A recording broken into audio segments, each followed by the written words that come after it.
His tears cease instantly. With a sudden narrowing of his eyes, he says without words, "This is not the time.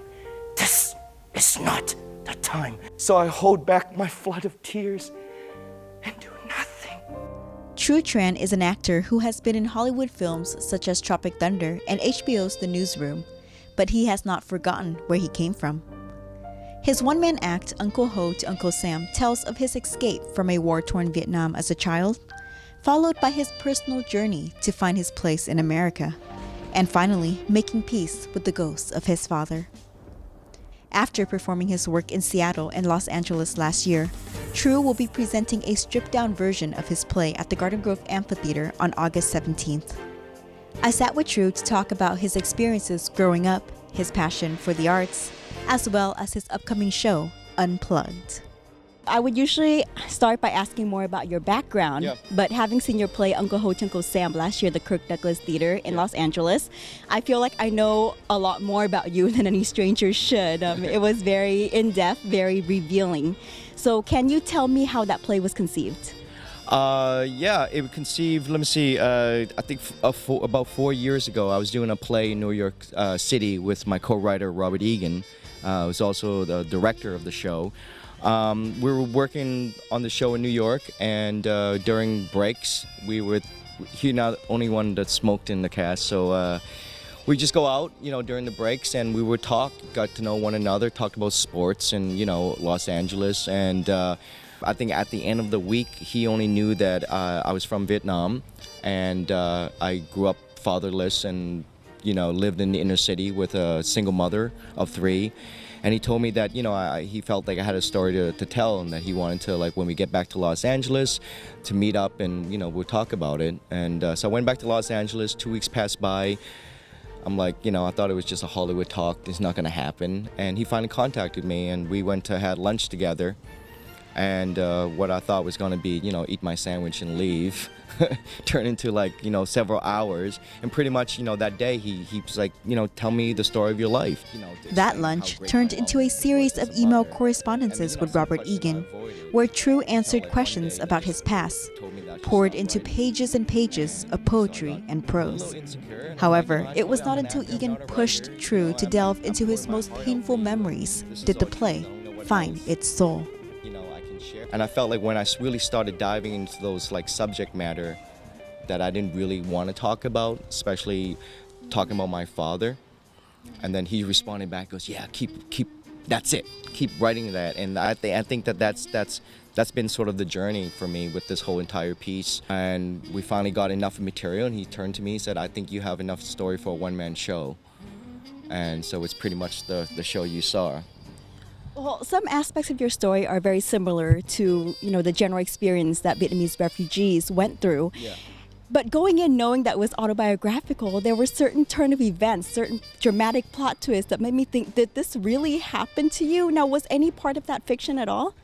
Yeah, I mean, I had afterwards, I just had hundreds and hundreds of pages. And I think that for us was trying to find how can we fit into an 80-minute play.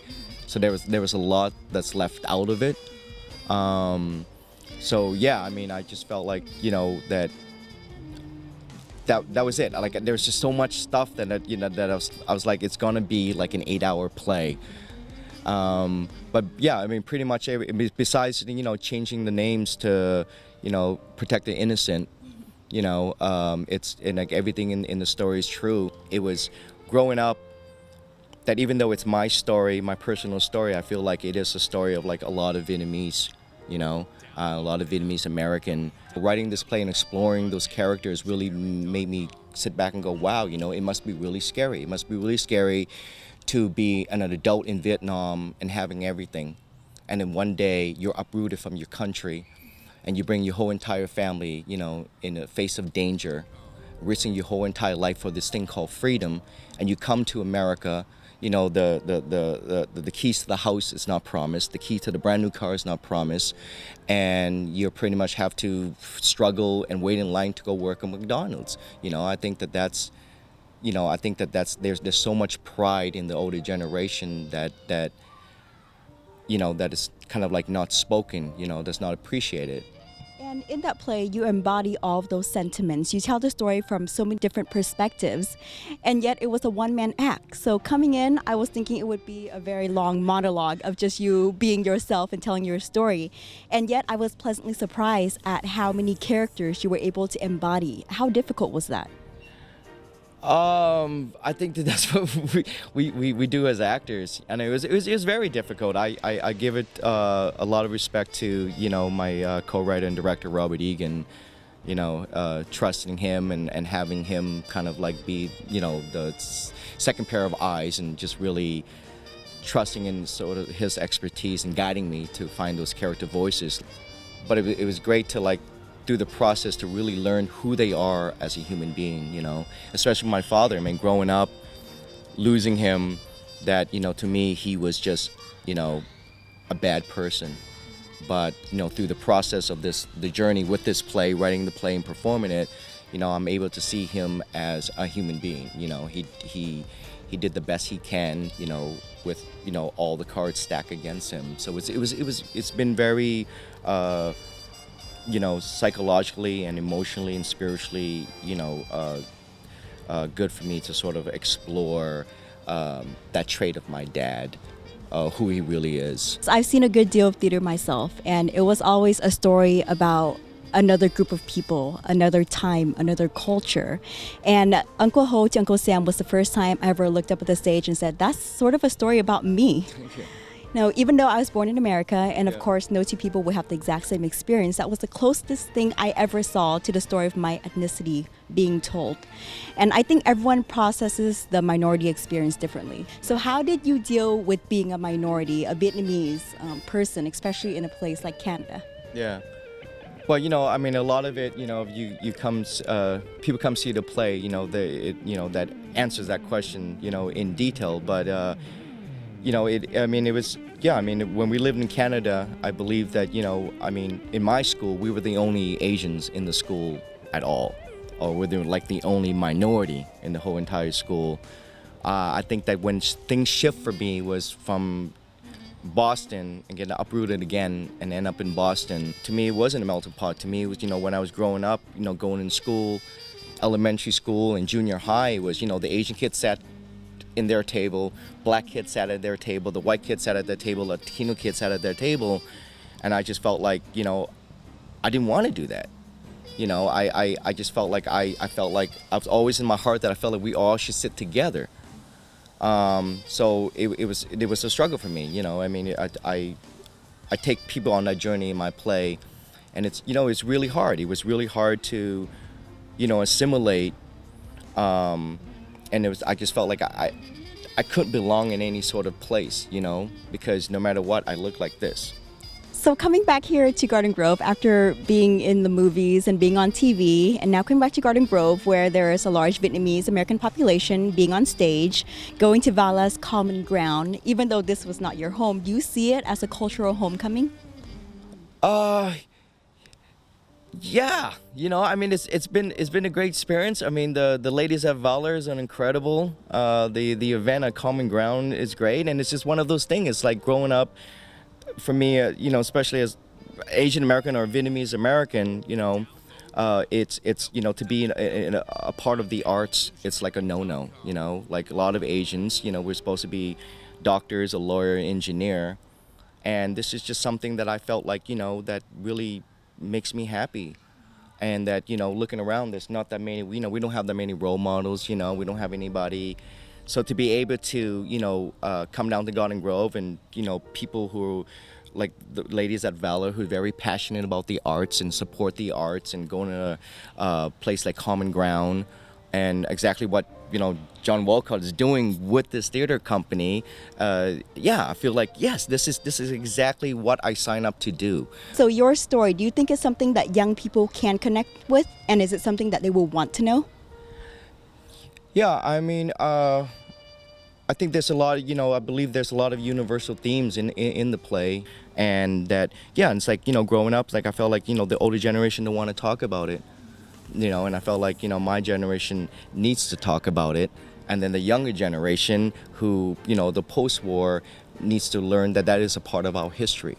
and that Vietnamese people, we are a nation that survived for like over 40,000 years, before that fateful day. And look around. I mean, look at Garden Grove. Like we build this, we are resilient people, and it's like to embrace all that, embrace the struggles and the sacrifice, and that when people come to see the show, because not only is it a Vietnamese immigrant story and a true story, but it's about displaced people all over the world. It's the play, that I hope that people come see it, whether they're younger generation or old generation, really relates to the themes of forgiveness, love, and finding identity, in a world that's not so stable at times. This time around, the play is not called Uncle Ho to Uncle Sam, it's called Unplugged. What is the difference between the two? It's the same show. We call it Unplugged. It's a stripped down version from the last incarnation. It just sans set and the media and all that. So it's just kind of like the unplugged me and the audience, and the same content, everything the same. It's just we're just losing some of the technical aspect of it. Mm-hmm. And they'll get to see you be 10 different people. Yes. All right, on a final note, any hopes, dreams, future plans, any tidbits of wisdom you'd like to share with us? I just really love being an actor, and I love the arts. I just hope that that people can just come see the show, come support SOC, and know that it's theater and the arts are inclusive. We're all welcome, and everybody can be a part of it, and everybody has a voice in the world, and everybody's story should be told. And that's what I strive for as an artist, to kind of put that mirror up and saying this is our real world out there.